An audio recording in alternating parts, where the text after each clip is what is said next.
What team from the AFC that made the playoffs in 2023 do you have your eye on that could potentially miss the playoffs in 2024? That conversation continues on Monday's edition of the Locked On Raiders podcast for May 27th, 2024.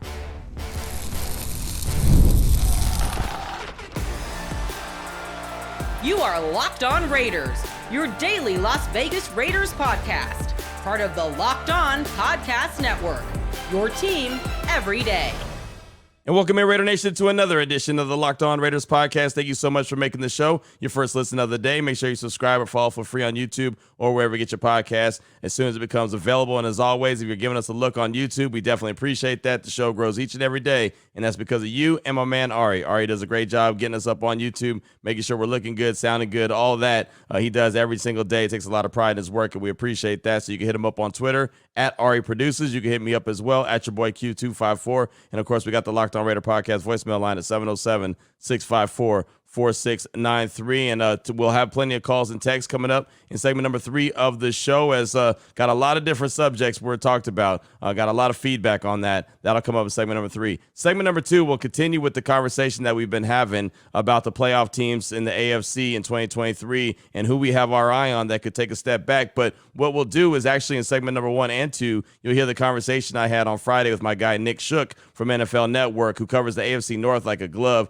He's up there in the Cleveland area, and so he covers the whole division. And I feel like that's the division that we have really kind of narrowed it down to. But we had this whole conversation on Friday on my radio show, and it was fantastic. So I kind of want to put a bow on the conversation by letting you hear that conversation between me and Nick from NFL Network we had on Friday. So that's going to come up in segment number 1 and 2 of today's show. And of course, we'll jump into it after I tell you about the title sponsor of the show, which is FanDuel. Make every moment more. Right now, new customers get $150 in bonus bets with any winning $5 bet. It's $150 with any winning $5 bet. Visit FanDuel.com/lockedon to get started. And before we even get into part 1 of the conversation I had on Friday with Nick Shook from NFL Network, talking about teams that could be taking a step back potentially that were playoff teams for 2023, I do want to shout out one more time Memorial Day. We remember the reason why a lot of folks, including myself, have today off, have no radio shows, not Raider Nation Radio, not ESPN, nothing. So today's really kind of a sit at the house, relax, get a little bit of R&R, which is really what I try to do throughout the course of the weekend. But,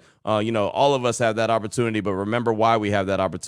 A lot of folks and a lot of families lost their loved ones, so they paid the ultimate sacrifice for guys like me and you to be able to do what we want to do, have the freedoms, and I say it all the time, for a knucklehead like me to be able to do a show like this on the daily. And so we definitely want to shout out to all those families and remember what today is all about. So happy Memorial Day, but of course it's with somewhat of a heavy heart, as there's a lot of families that are suffering because they lost their loved ones that were out there fighting for our freedom. So we thank them for their services. So with that being said, let's go ahead and jump into part 1 of the conversation. Again, we were talking about playoff teams from a year ago that potentially the Raiders could replace in 2024. Of course, these are AFC teams. Remember, the teams that won the division: Buffalo, Baltimore, Houston, and Kansas City. The wild card teams were Cleveland, Miami, and Pittsburgh. The teams that missed the playoffs: the Bengals, the number 8 seed, the Jaguars with a 9 seed, Colts with a 10 seed, and then the Raiders came in right behind them as the 11th seed. So we had a conversation. I get Nick Shook from NFL Network. Part 1 of the conversation was starting off talking about the AFC North. 3 teams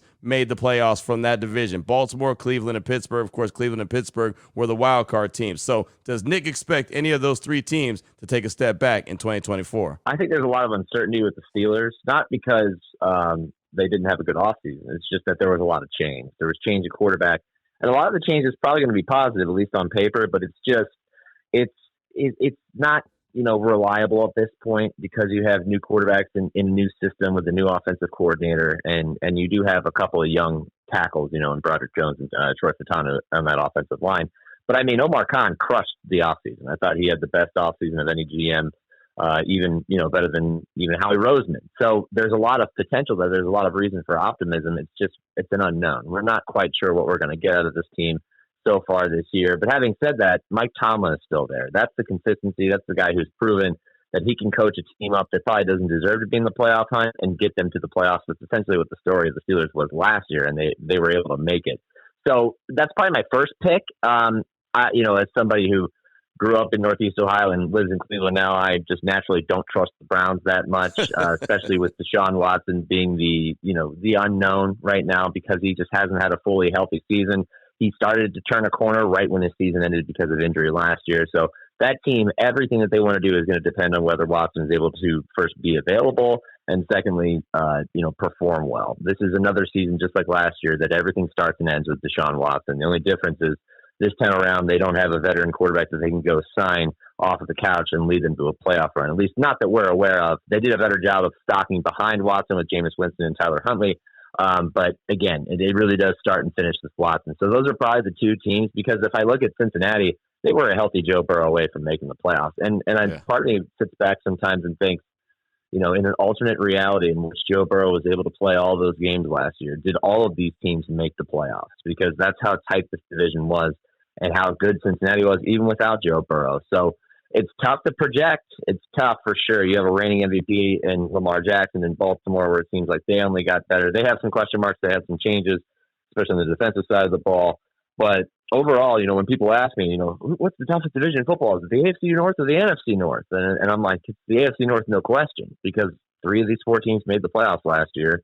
And the only outlier, or the only team that you could probably not trust or trust the least is the Browns, who went 11-6 last year. And if Watson plays well, they'll be right there again because they got better this offseason. So I think it's the toughest division in football and it's going to be the toughest one to sort out. Yeah, I agree. Every team in the division was over 500, right? Nobody had a losing record in the division. And like you said, Joe Burrow wasn't even healthy in Cincinnati. And let me ask you about that. That's really where I wanted to go next because, again, Joe Burrow, as long as he's in the lineup, the Bengals are one of the most dangerous teams in the league. But we know he's missed a lot of football due to injuries. How big and how important is it that Burrow stays healthy in 2024? Oh, it's massive. It is essential to their hopes of getting to the playoffs. And that's not to take anything away from Jake Browning, who surprised me. There were 2 quarterbacks last year that actually exceeded my expectations with their performance. It was Jake Browning, who I was never very impressed by at Washington. Obviously, he was a 4-year starter, and he owns a bunch of Washington records because he played so long. But I just felt like his ceiling was pretty low. He played better than I ever thought he would. And the other guy was Will Levis in Tennessee. I thought he just had a better year than I ever expected from him, although I wonder if maybe we've already seen something close to his ceiling. So if they have to go to Browning, their expectations, they drop. As with any team that has to go to a backup quarterback outside of maybe the Steelers with Justin Fields because there's going to be a bit of a competition there. So it's massive. It's absolutely massive. When Joe Burrow is in that lineup and he's healthy, the Bengals are one of the toughest teams in the NFL. We saw it when suddenly, after 4 weeks of struggling with his calf, Burrow looked like a different guy. He looked like the Joe Burrow of old. He looked healthy, and they lit it up against the Cardinals. And suddenly it was like, oh, man, here come the Bengals. Everybody watch out. You guys didn't capitalize on Burrow being, a little banged up for the first month, and they're going to come, for the division. And then, of course, he got hurt, and his season ended right when they were about to take flight. So if he's out there and he's healthy, this is going to be one of the better teams in the AFC. This is going to be a team that's going to contend for the AFC North based on just what I'm looking at. And they're going to be extremely tough out. The AFC conference is just going to be a dog. It's a dog anyway, but just looking at these teams, it's going to be a dog in 2024. And Nick, looking at, the Bengals, they were the 8th seed, the Jaguars were the 9th seed, the Colts were 10, and the Raiders were 11th. So Cincinnati, we know what they are. They need to have a healthy Joe Burrow. But the Jaguars started out 8-3, and then they just, they started to fall off and ended the season 9-8 overall. What do you think about Trevor Lawrence and the Jaguars? Do you think that they take a step forward this upcoming year, or do you think they kind of are who they are at this point? Yeah, the Jaguars pulled what I like to call a Cliff Kingsbury Cardinals, which is they blew a tire down the stretch and fell apart entirely. Well done. That was like a staple of the Cardinals. When Cliff Kingsbury was there, it was like, I don't trust them. They're going to blow a tire soon. Just wait. It's going to happen. That's another team that I think very much. I think every team starts and finishes with their quarterback, but especially with Trevor Lawrence. It was a season of near misses for them last year. Just felt like everything was a tick off, whether it was Lawrence missing a guy on 3rd down or throwing it just a little too far and he couldn't get 2 feet in the end zone for a first down or a touchdown. That felt like the story of their season. And it's really going to be dependent on him and whether he can elevate. And it's a lot of people were like, hey, Doug Peterson came in and got him back on track and everything was great, but there has to be an explanation for what happened to them down the stretch last year. And I think a lot of it did rely on their offense. It came down to their offense and a lack of flow and a lack of capitalization on opportunity in most of those games. Not every game, but in most of those games. They've done a good job of kind of reloading offensively. the selection of Brian Thomas is going to attract a lot of eyeballs, obviously. He's going to replace Calvin Ridley, who they let get away to Tennessee. They also have Christian Kirk there, who had a good year 2 years ago with them and was still pretty productive last year. And then they went and added Gabe Davis. So they've got a blend of veteran experience. They got young potential. They don't have a ton of depth, and that's what concerns me. They're going to be a team that's going to have to really stay healthy. But again, it really does start and finish with Trevor Lawrence. He's going to have to elevate to that next step because suddenly that division is a lot harder than we realized it was going to be even a year ago, thanks to the rise of Houston. And the team that I think everybody keeps overlooking at this point in the offseason, which last year at this time, it was the Steelers. Everybody was hopping on the Steelers bandwagon. They're the team that everybody should watch out for. This time around, I think it's the Indianapolis Colts. And I think a lot of it is because people are overlooking the existence of Anthony Richardson because he only played 1 month of football before he was done last year. It's easy to forget that he was there.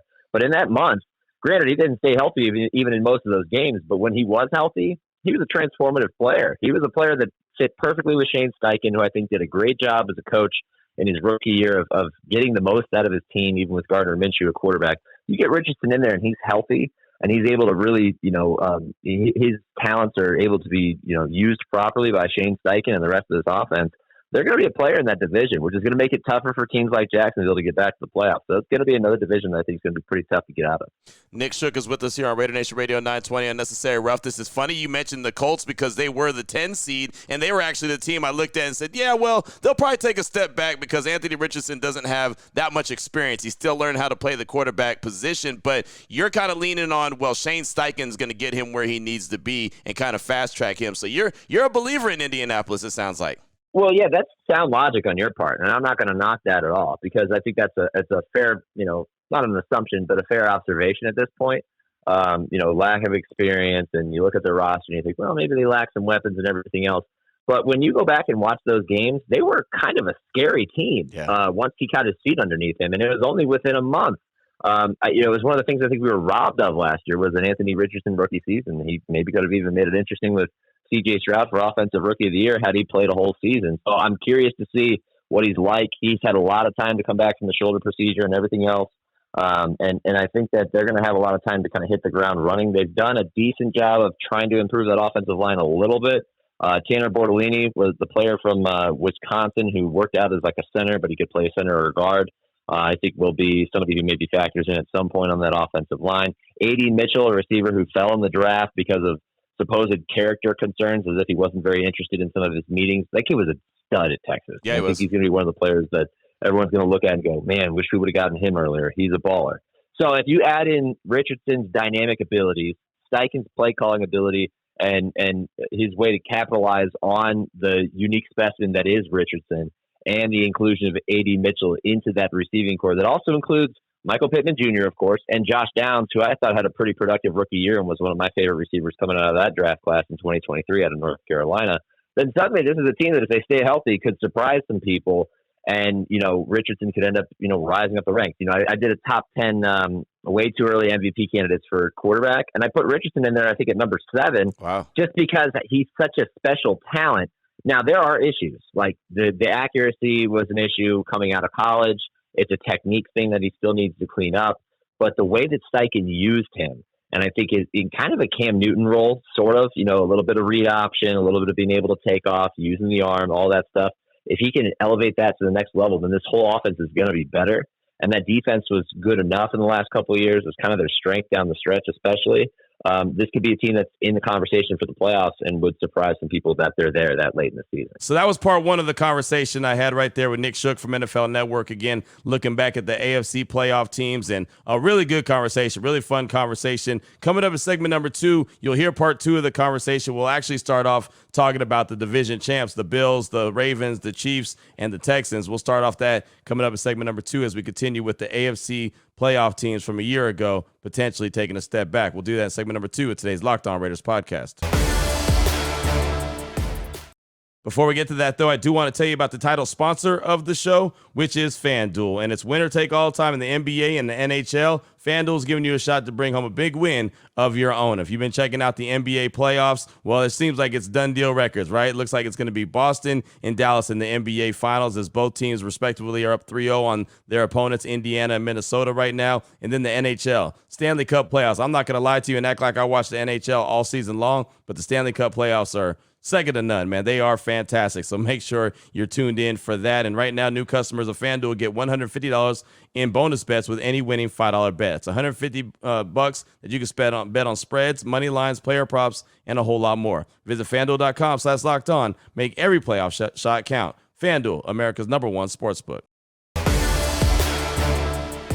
All right, Raider Nation, here we go. Segment number 2 of today's Locked On Raiders podcast. Want to jump into part 2 of the conversation that I had on Friday with Nick Shook from NFL Network. Good friend, really good friend. He's always down to have great conversations, and just, we can go into a conversation like we're having that we had on Friday and really kind of deep dive into it. And so that's why I always enjoy speaking with Nick when I have the opportunity. And so, again, we started talking about the playoff teams from 2023 that could take a step back. And we start off part 2 of this conversation talking about the division champs, Buffalo, Baltimore, Houston, or Kansas City. Does he see any of those teams taking a step back in 2024? I hate to sound like a Bills hater because Bills fans think I'm a hater right now because of the draft grade I gave them, which, by the way, draft grades are a semi-pointless exercise because we really should wait 3 years before you grade classes, but that's not the way that this media machine works.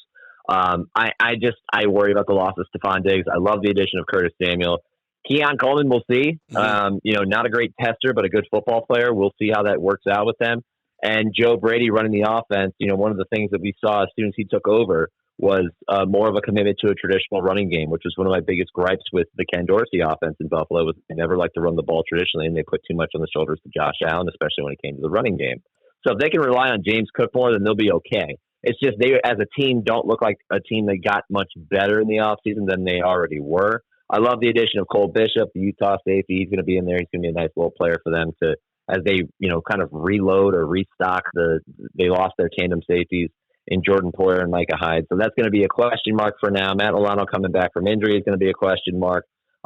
Defensively, I think they'll probably be as good as they were last year. That's Sean McDermott's background.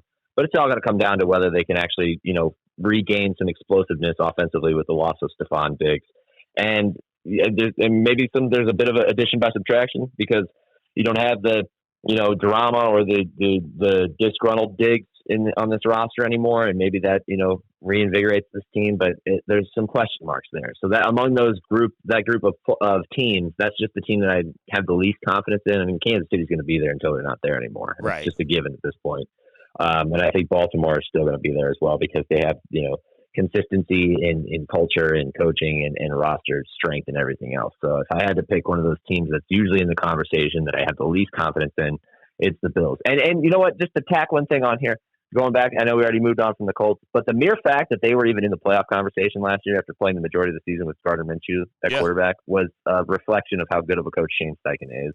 And that's a big reason why I'm on board with them. Yeah, no, they were 9-8, right? They were the 10 seed, but they were 9-8, and they were right there on the matter of fact. One drop pass by a running back from being in the playoffs. So right. I mean, they should have been there. And basically with this whole exercise I've done today, Nick, I'm sure I'm trying to find a way that the 11 seed, the Raiders, could make it into the top 7 in the playoffs. And again, it's such a bear. The AFC is such a dog, and all these teams. And look, we're not even talking about the Jets, who now have Aaron Rodgers back, and who knows what the Chargers are going to be with Jim Harbaugh. I don't think they're a playoff team just yet, but I think they're going to be better. So that's a couple more teams you got to add into the mix. This is a tough conference, man. Yeah, it's funny. I was talking with some people that, cover the NFL for different outlets over the last couple of days, and it's funny to kind of poll them on their opinion of the Chargers because Harbaugh instantly makes everybody take the Chargers more seriously. But at the same time, they also lost basically their entire receiving core. Yep. Justin Herbert's coming off of a banged-up year in which he just didn't look like himself because he was dealing with a couple of different injuries, and it ended prematurely. There's a lot of question marks there because there's been a lot of change. And so that's a team that I'm going to wait and see on. But the funny thing I feel kind of similarly about the Raiders, which is weird because I love Tom Telesco, have for a long time. But Antonio Pierce, he was the interim coach last year, and I felt like the Raiders benefited from the boost that comes from firing a coach that nobody likes and replacing him with a coach that, is player friendly and that can relate to the guys. You get that boost. You get guys who play harder for you, and you get positive results from that. And you did most of that with Aiden O'Connell at quarterback. Now, you didn't really get any better at the position because as much as I like to credit Minshew for what he did with the Colts last year, his ceiling. He's the kind of guy that doesn't hurt you. He just keeps you afloat, right? And that's a game management type of veteran, usually a plus backup. he's going to be in the conversation for starting quarterback, and O'Connell's the other option because they didn't go draft a quarterback because there were none left by the time they picked, which may be a blessing in disguise. But I just don't have a lot of, firm faith at this point. Like, if I had to put something on the line, I wouldn't do it with the Raiders because I don't know if they benefited from just the fact that they got a coach that they liked more in the middle of the season in Antonio Pierce, or if that's actually a sign of things to come in long-term success. That's something that we're not going to really know until it's proven to us. And I'm the type of guy, you got to prove it to me. Yeah. Now, I did love their offseason. Adding Brock Bowers to a tight end group that already includes Michael Mayer, who's kind of like a slower Jason Witten, in my opinion. He's going to be a weapon for them, but I still need it proven to me. And until that point, they're going to be in the outside looking in, but I would not be surprised if they are in the conversation for most of the season.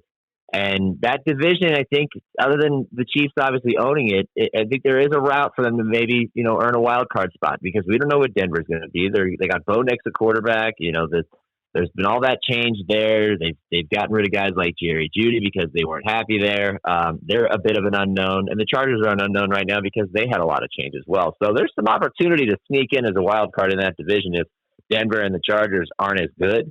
But it's a division that every team other than Kansas City is going to have to prove it to me first. Yeah, and that's fair, right? And it's funny because you mentioned the interim coach and how AP was that guy. And I'll tell you, Nick, I've always been the don't hire the interim full-time. Don't do it. Right? The interim is the interim for a reason. But I'll tell you, man, about 3 games into Antonio Pierce being with the Raiders, I was sold. And look, maybe I just got caught up in the juice too. We'll find out. Like you said, it's a wait and see type thing. It just felt different than your normal interim coach. So we'll see, but I'm with you. I've always been that guy. Don't hire the interim. He was the interim for a reason. But that's, I threw that out the window when it came to AP this year.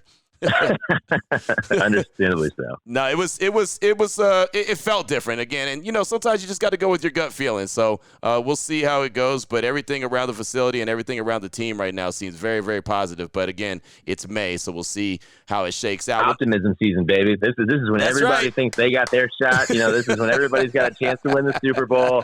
And they're going to find every reason in the book and play the schedule game. And everybody thinks they can win 10 or more games at this point in the year. And that's the beauty of it is every new season gives you a fresh reason to hope that this is the year. You could sell yourself. I remember, I think it was the 2015 Browns. They went and signed Dante Whitner and replaced a younger TJ Ward with an older, slower version of himself in Dante Whitner, and went and made moves like that. And realists looked at it and said, this is like a 4-12 team.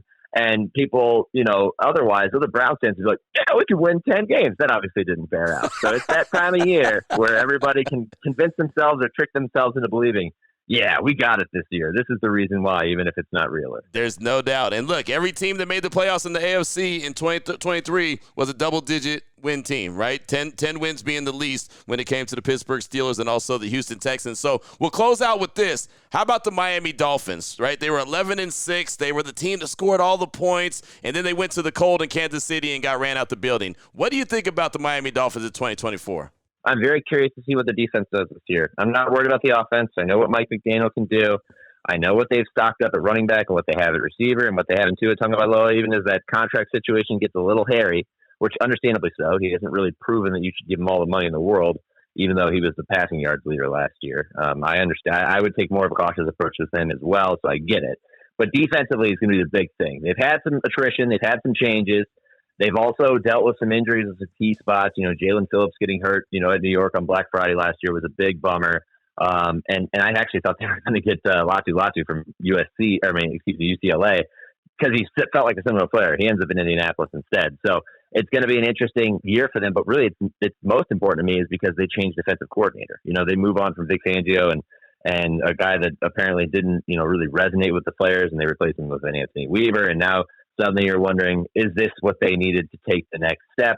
It's just a bit of a change in approach and a change in a defensive coordinator, because that was their issue down the stretch. They only put 7 points or so on the board in Kansas City, but the big issue for them was their defense down the stretch. It was never going to be their offense. So, in order to avoid having to go on the road and play in the cold, you got to win your division. Yeah. And that's going to be goal number one for the Miami Dolphins. And the way they do that is by playing more complementary football than they did last year. And that's going to start with defense and all the changes there. So if they can get that, shored up and the changes actually produce a positive, outcome, then they're going to be one of the tough outs in the division, or not in the division, but in the conference. It's just a matter of, again, I need it to be proven to me. I'm not going to put all the chips in the center of the table on the Miami Dolphins right now, even though their offense is fun to watch and they're innovative offensively and everything else, because we've seen it too many times in the past where a fun, explosive offense doesn't actually translate into, significant success.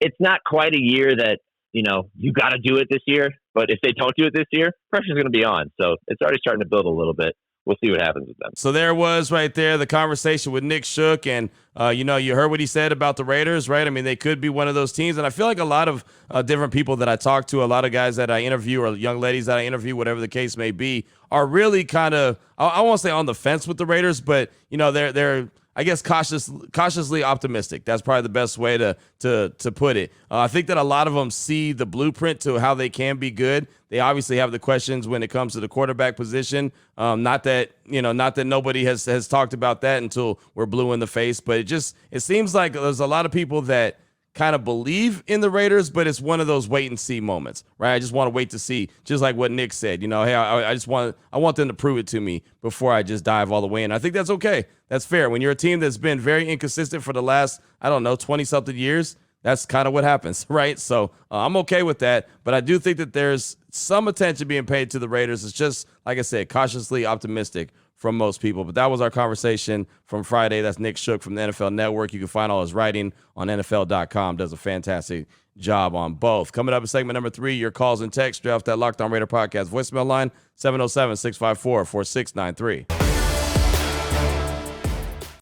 Before we get to that, though, I do want to tell you about Gametime. And, it's almost game time for the NBA Finals, right? We're almost there. Both the Boston Celtics and Dallas are only one win away from punching their ticket to the Finals. Maybe you want to go. If you do, how are you going to get your tickets, and when are you going to get your tickets? Well, I can tell you how you can get your tickets, and I can tell you where you can get your tickets with Gametime, because you can actually get the tickets last minute. They have last minute deals, flash deals, zone deals, all-in prices. You can even see the views of your seat before you buy them, so you know exactly what to expect when you get there. So if you ever want to go to the NBA Finals, or hell, the Stanley Cup playoffs are going on, maybe you want to do that as well. Or maybe you want to plan in advance for some Raider games that you want to go to. Now that we know the schedule, we know the time and place where all the games are.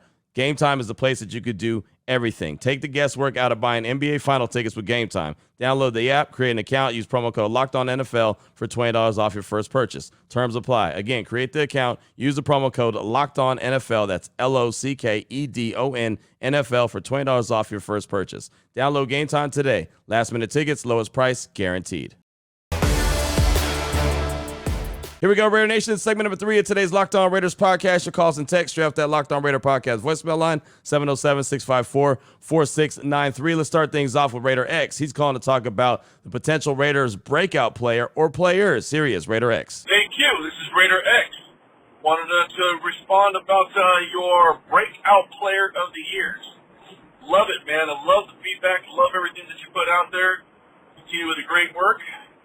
I'm just going to give myself a few cents here. Yes, I do agree with, you talking about your players that you selected, but I also wanted to reach out on the defensive side and say Byron Young. I think Byron Young is finally going to come into his own. Too much of a pedigree to kind of just sit back and, be in the shadows. Especially with that crew, I think it's going to release a little pressure, and also during this offseason, I think that he's going to sit there and go under the wing with Wilkins and also Max Crosby. Give him a year of that. The man is a beast, and he was a hell of a player over Alabama. But I think that he's going to be that player. Definitely think that he's going to show up. And on the other side, to double down what you said of Trey Tucker, also listening to The Rush with Max Crosby, Aiden O'Connell also said that which player did he play, with during the offseason did he go off, because he had to go off to the park and play catch. What wide receiver? Trey Tucker. Said he constantly was out in the field, out in the park, throwing balls to Trey Tucker, just learning his speed and overall getting used to him as a wide receiver. So that double down, really gives him the ability, because knowing that speed. Remember that took a while even to understand, some of those high flying, individuals getting used to that long ball. So that really, puts an added advantage to seeing, Trey Tucker probably, just explode especially for that quickness and that comfortability of being with with the quarterback one. I project Aiden O'Connell. That's it. Raider X out. Raider X, thanks so much for the call. Appreciate you. Byron Young, that's an interesting call. And it's only interesting because it's a deep defensive tackle room, right? And it's funny because a lot of times, even leading up to the draft, he was a guy that we'd bring up his name every once in a while, like wonder what he could do. He was the 3rd-round pick out of Alabama. And I really still kind of wonder what his role is. I do not know what his role is on the team. And now you've got Wilkins, you've got Butler, you've got Jenkins, you've got Young, you've got Butler, you've got Nesta J. Silvera. I mean, you've got dudes, right, in that defensive tackle room. So it's going to be a challenge for him to rise to the top. But, I mean, that's a healthy, rotation right there. Obviously, he's got to, crack the code and be able to make the roster. But there's a lot of dudes in that room. So that's going to be interesting. But if he can break out, there you go. Then all of a sudden you're onto something. Trey Tucker is a really good one. That was a guy that I had my eye on. O'Connell, Tucker, they've been working together. That's great to hear, especially because, Tucker could bring that deep ball. He has the deep play or big play ability, and O'Connell, as long as he's hitting them, that would be fantastic. So I'd love to see that 1-2 punch. Love to see Trey Tucker really step up and have a really good season, kind of a guy that's not being talked about quite a bit because there's so much other going on around him from offensively, from, Devontae Adams, Jacoby Myers, now Brock Bowers is a big conversation that we're having. So Trey Tucker kind of gets lost in the wash. Hell, for the longest, I was forgetting to even put him on the roster, right? I kept putting Hunter Renfrow on the roster instead of Trey Tucker's. So, yeah, I mean, that just lets you know how he can get lost in the wash so much. But he could be potentially a really good player for the Raiders in 2024. Thanks so much for that call. I do appreciate you. Up next, got a text from Mr. James in Nashville. Said, Q, what's up, my dudes? Mr. James out of Nashville. I'm going to mix it up here a bit. So the fact that the betting line has the Raiders projected to only win 6.5 games should be a slap in the face. But you know what I say to that. Easy money, baby. They're actually doing us a bettors a favor. Even if you're not a betting person, why wouldn't you take the over on this? I mean, who doesn't like free money? Say you throw down $1,000, you're going to win $700 on basically a sure thing. That's a lot of beer money. I'm not going to get a second mortgage on my house to wager on or anything, but the thought has crossed my mind. LOL. Q, you're a dude amongst dudes. Stay true to yourself and keep doing what you're doing. Mr. James out. That's Mr. James in Nashville talking about the over-under when it comes to the betting line and the win-loss total for the Raiders. And basically everyone's saying that the Raiders should win about 6.5 games, maybe 7. Some places have them at 7. Some have them at 6.5. Most of them are around 6.5. And, for the Raiders, I got to give them a lot of credit, man. 3 out of the last 4 years, they've gone over their win total, their projections that they have every year. I don't think that this year will be any different. Right. I mean, like you said, 6.5 should be a slap in the face. Hell, they won 8 games last year with a crazy up and down roller coaster type season. So, just with stability alone, they should be better than 6.5. But you're right. That could be what you call easy money. I like it. Thanks so much for the text, my man. Definitely appreciate you. Up next, got a call from Big Nate in Cali. He's calling to respond to Friday's episode about a potential team in the AFC that could take a step back in 2024, and the Raiders might be able to slide into that spot. Here he is, Big Nate in Cali, with his thoughts. Hey, what's up, Q? Big Nate from California. Just want to chime in on Friday's episode. You talked about playoff teams and teams the Raiders can jump to enter the playoffs this season. I agree with you, and then I disagree with you. Let me try to make this as quick as possible. I'm just going to start off with the Steelers. That's my team. We made it 10-7 last season with 3 janky quarterbacks, meaning Kenny Pickett, Mitch Trubisky, and Mason Rudolph. And we were still able to reach the playoffs at 10-7. I mean, I'm not saying Russell Wilson's is some God gift to the Steelers, but I would say Russ and Justin Fields is better than any one of those 3 options. And, I mean, the defense, we've added some key pieces, but, I don't see the Steelers missing the playoffs this season. I do see the Texans missing the playoffs this season. I just think that now that, there's film and, people have seen what C.J. Stroud can do, I think there's going to be a lot more focus on him. And I see them having a good season, but I see them slightly missing the playoffs. I see the Colts overtaking them in that for that division win. But I can see the Raiders making the playoffs. I wouldn't be shocked if you guys are neck and neck with the Chiefs for the division win. Honestly, that's honestly speaking. I do see the Chiefs taking a step back a little bit, so you guys could be neck and neck. So I could see you guys entering the playoffs this season for sure as a wild card, basically overtaking the Texans.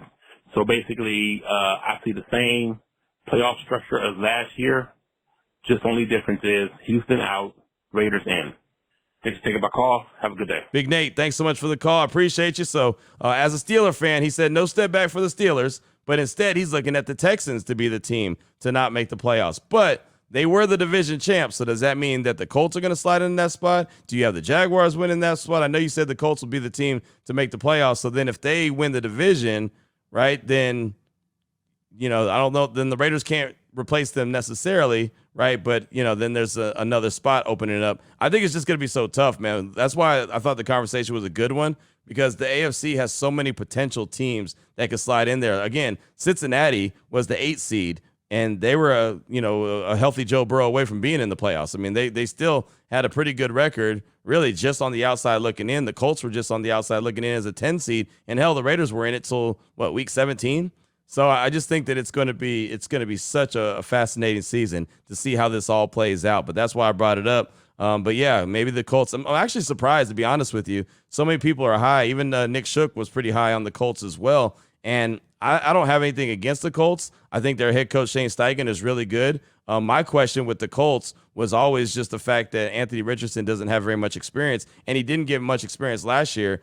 He went out with that injury, and Gardner Minshew had to start, 13 games? So that's why, for me, I feel like Anthony Richardson is still the big unknown, right? Talk about the quarterback position for the Raiders. They don't know what Aiden O'Connell and Gardner Minshew is going to do. I feel like there's less knowledge of what Anthony Richardson could do than those guys, right? And so that's why I'm actually surprised so many people are as high on the Colts as they are, but maybe they're onto something that I'm not knowing about. So that's just me. Maybe they saw Anthony Richardson and they understand, or he has a better understanding of the offense than even we believe. But again, obviously it'll all work out when they play the games. But that's the team that I kind of look at and think they probably will take a step back because there's going to be some growing pains for Anthony Richardson. Thanks for the call, my man. I do appreciate you. Up next, got a text from Bipolar Raider. Hey, Q. This text might not age well, but I'm going to put it out there. I think our best chance of making the playoffs is winning the division. Of course, we know the Chiefs stand in our way. I don't think you were the only one to circle the Chiefs game when the schedule released. I think every other team wants to be the ones to knock them down, and the regular season is the best opportunity to do it. They didn't really play great last year until they got into the playoffs. Now, I don't think they'll stay out of the playoffs, but they have also been having a rough offseason. Maybe I'm just being too optimistic, but I want that to be the goal, not just wishing to get a wild card slot. Keep up the good work, Q, and like always, go Raiders. That's from Bipolar Raider, and that's the goal for sure. You're spot on. The goal is definitely to win the division. That's something that Antonio Pierce has said, and that's something that John Gruden said. That's something Josh McDaniels said. I mean, every coach wants to win the division. We just know Kansas City's had a stranglehold on it as of late. So you're right. They weren't fantastic during the regular season. They were really winning by way of defense, and then they got into the playoffs, and they were able to do what they do. But can the Raiders get off to a hot start? Can they compete for the division? Sure. Right. I mean, they just got to win. They obviously got to win their division games. Right. That's most importantly. They've got to be able to knock off Kansas City at least once. Right. Maybe have to sweep them. Right. But I mean, hey, look, there's a reason why they play the games. Yeah, it's all possible. If they get good quarterback play out of either Aiden O'Connell or Gardner Minshew or a combination of the both, yeah, I don't see why they couldn't be right there in conversation for the division because they have a strong defense. I want to see what the run game looks like. I think that's still a question to answer later. You just don't know until you see it what Zamir White's going to be all the time. We knew what Josh Jacobs was, but you don't know what Zamir White is just yet, right? So that's going to be a question. But the quarterback play, the running back, okay, after you start to see what they can do, the defense, I think, is going to be better than it was last year. And if that's the case, that's a scary thing because that defense was really, really good. So thanks so much for that text. I do appreciate you. Got time for just a couple more. This call comes from the Oakland Senor. He's calling to talk about the kickoffs and whether to take the ball first or defer to the second half. Here he is, Oakland Senor. Hi, Q. This is the Oakland Senor thinking about kickoffs for the upcoming season. It's no secret that Al Davis was known for his aggressive and innovative approach to football. Back in the day, he chose as head coach, and he had his coaches later choose to receive the kickoff to begin every game. Of course, there was a significant rule change back in 2008, and it's easy to forget just how that 2008 rule allowing teams to defer their choice to kick or receive, had on the game. Well, that year, deferrals happened only about 8% of the time, but if you look at last season, that number has soared to over 90% of the time, and I think it was 18 out of 18 kickoffs in the Super Bowl was always a deferral. So the coach who initiated that change, of course, was Belichick, and everyone knows now what he wanted to do was steal a possession by kicking off to begin the game, and then score just as that first half ended in order to get the ball at the beginning of the second half. It's the only opportunity a team has for two straight possessions. Well, Antonio Pierce, like Al, may think very differently given the new kickoff rules for 2024, with a real chance for the kickoff to be an explosive play, which could allow the receiving team to score early. So, two reasons why the Raiders this season might revert to Al's pre-2008 strategy. First, playing with an early lead allows for the offense to run the ball, taking pressure off the quarterback, and so they don't have to worry about pressing to get back into a game. Oh, and there's a second reason. This reason will knock your socks off. Historically, in the National Football League, where most coaches' decisions have a statistically insignificant result in any contest, a team that scores first wins the game about 67% of the time. That's 2 out of every 3 games ever played in the NFL. So, I remember an Al Davis quote from way back when. He said, quote, "They said you had to take what the defense gave you. No, we are going to take what we want," unquote. That was Davis's aggressive and innovative approach to football. He thought outside the box and created opportunities rather than waiting for them to be given. I think that mirrors AP's style and mindset. Go Raiders. Thank you for the call, my man. I appreciate you. And the new kickoff rule will allow there to have impact plays on the kickoffs, right? That's what they're trying to get back to. I think that Tom McMahon, the Raiders special teams coach, said it best the other day when he said if there was 80 kickoffs, then there was like, 11 times someone actually returned the ball last season. That's it, right? And that's just based off one team, right? So if like the Raiders received 80 kickoffs, they only returned it basically about 11 times. This is going to give them the opportunity to return it 80 times and make an impact play. So that's going to be awesome. As far as, winning the coin toss and deferring to the second half, I always prefer that. But that's just me. I always think that it's better to get the ball in the second half to start the third quarter. That's what I would like. But, I mean, every coach is going to have their own philosophy, and AP is going to do what he feels he needs to do based off that game too, right? Do they need to get the ball first against this certain team? Maybe it varies for these guys game to game. But for me and my money, I always want them to take the ball in the second half. That's always my preference. But again, like I said, that's just me. Thanks so much for the call. I appreciate you. We'll close things out with a text from Raider Art. He says, Raider Art from the 209, Max Crosby, Christian Wilkins are pushing our defense to new heights with their leadership and work ethic. Question, who do you see as our leaders on offense with that same leadership and work ethic? That's from Raider Art from the 209, and that's a great question. It really is, because my natural answer is Devontae Adams. And I know he does have the work ethic, and he does, he does what he does. But it's not that easy of an answer, I don't think, right? I mean, again, like I said, the easy answer would be Devontae, and I know that he is that guy, but I don't know how he's pushing. Like, I know how Max is pushing the defense and really pushing the whole team. I know what he's doing, what he's saying, how he's doing it. Devontae is a different dude, right? He does things his own way, and I don't know exactly what that is. So I guess that's the best way to try to explain it. And outside of that, I mean, I don't really know, who it is that could be that leader. Like Josh Jacobs was a big-time leader on the offense, when he was with the Raiders before. Now he's gone.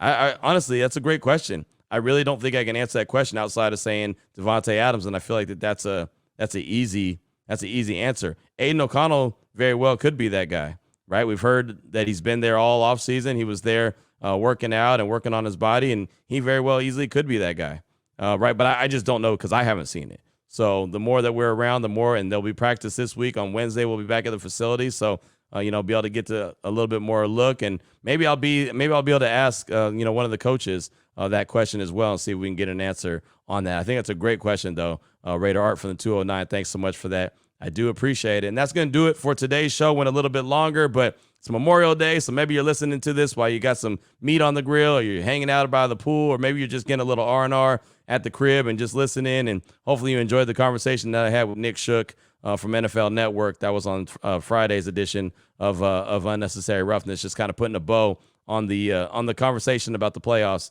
and the AFC teams and what team could take a step back in 2024. Coming up on tomorrow's show, I really want to start talking about some players that could be in line for contract extensions. We'll talk about the Raiders and how much salary cap space they have right now, how much they will have post June 1st, and who could be looking at, a potential contract extension. We'll get more calls and texts, obviously, and we'll have some more news and notes on the show as well. So until then, enjoy your Memorial Day. Remember what the day is all about. Salute to all the families that, are allowed their loved ones to pay the ultimate sacrifice for us. We definitely appreciate you. Of course, we appreciate them as well. So until tomorrow, Raider Nation, take care of yourself, take care of your family, love on your family. Most importantly, as always, just win, baby.